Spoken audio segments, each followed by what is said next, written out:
คนนี้มาสายแล้วกลับก่อน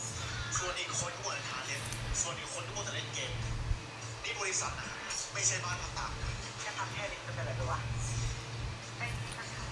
ผมว่าเดี๋ยวมีโปรเจกต์ใหม่เข้ามาเราวางแผนงานกันใหม่ดีกว่า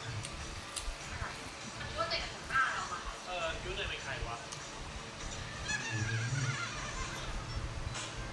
โอ้ยนี่เป็นครั้งแรกเลยนะคะเนี่ยที่ฉันจะได้กินอาหารดีๆแบบนี้ลงหวานๆ